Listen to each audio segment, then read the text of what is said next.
Mas si aún nosotros o un ángel del cielo os anunciare otro evangelio diferente del que os hemos anunciado, sea anatema.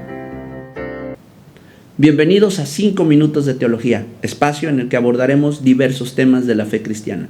En esta ocasión, el artículo 10 de la Confesión de Fe de Westminster. El Espíritu Santo que habla en la Biblia y de cuya sentencia debemos depender, es el único juez supremo por quien deben definirse todas las controversias religiosas y por quien deben examinarse todos los decretos de los concilios, las opiniones de los antiguos escritores, doctrinas humanas y opiniones individuales. En nuestro último episodio analizamos el principio de sola escritura respecto a la lectura de las Sagradas Escrituras, pero en esta ocasión exploraremos la que es su implicación más importante. Sola escritura significa, como nos dice la Confesión de Fe de Westminster, que la Biblia es nuestra máxima autoridad. Es sumamente fácil confesar a la Biblia como autoridad máxima, aunque en la práctica la Iglesia ha tenido sus tropiezos.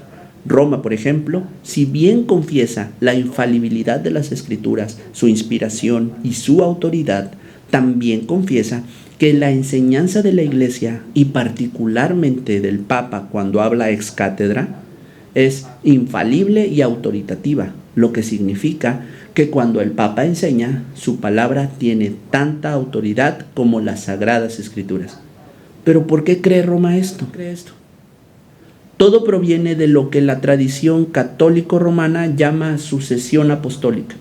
Ellos entienden que el apóstol Pedro fue el primer pontífice y que en él recayó la autoridad de pastorear a la Iglesia, y que fue a través de Pedro que la autoridad se transmitió de generación en generación a los siguientes obispos romanos.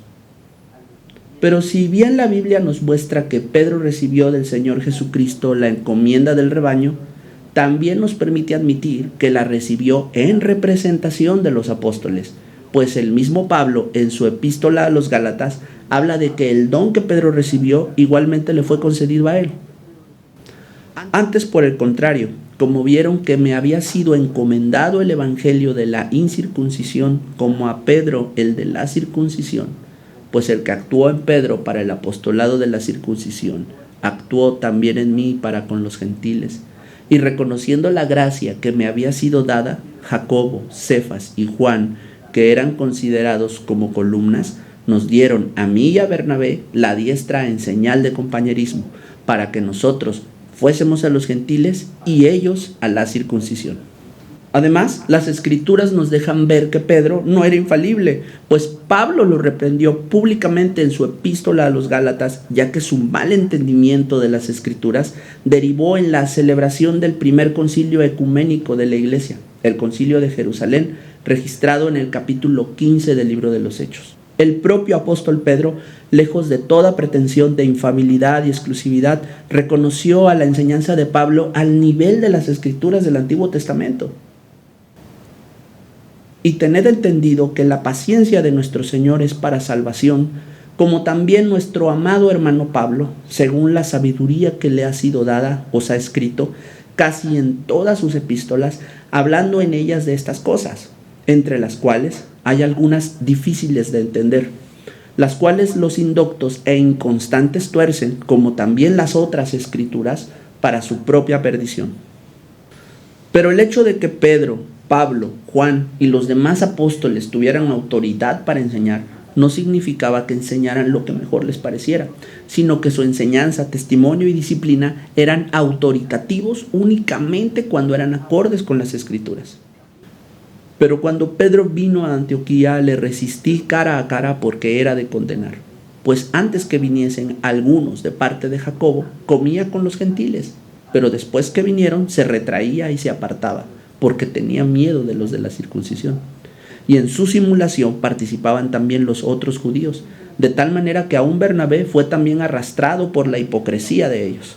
Pero cuando vi que no andaban rectamente conforme a la verdad del evangelio, dije a Pedro delante de todos: si tú, siendo judío, vives como los gentiles y no como judío, ¿por qué obligas a los gentiles a judaizar?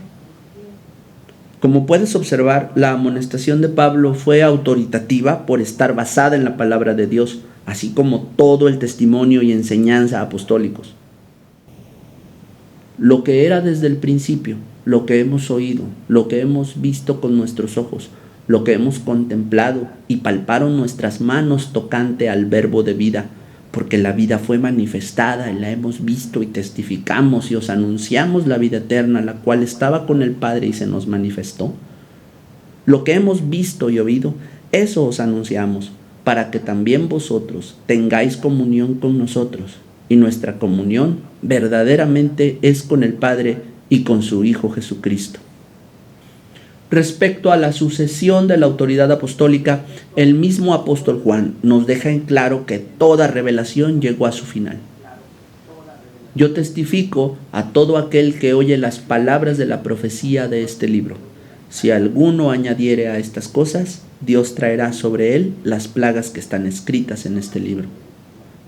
De manera que la autoridad apostólica, su enseñanza y las pautas para el gobierno y disciplina de la Iglesia ya no descansan sobre ningún hombre en particular, sino en las Sagradas Escrituras, que son el legado del ministerio apostólico para la Iglesia. Pablo advirtió que si ellos o algún ángel del cielo nos anunciaran algo distinto al Evangelio del Señor Jesucristo, lo tuviéramos por anatema. Y esto curiosamente lo hizo en el contexto de una práctica contraria a las Escrituras que estaba siendo solapada por el mismísimo apóstol Pedro. Como puedes ver, el criterio del hombre no es perfecto. A menudo cometemos errores. Por eso es indispensable tener a las Sagradas Escrituras por suprema y final autoridad para todo asunto de fe y conducta. Y al mismo tiempo debemos rechazar toda enseñanza contraria a lo ya escrito en la santa palabra de Dios. Ha sido un gusto compartir contigo este tiempo y deseo que Dios te haga abundar en gracia y conocimiento de Él. Mi nombre es Víctor Hugo Alarcón. Hasta la próxima.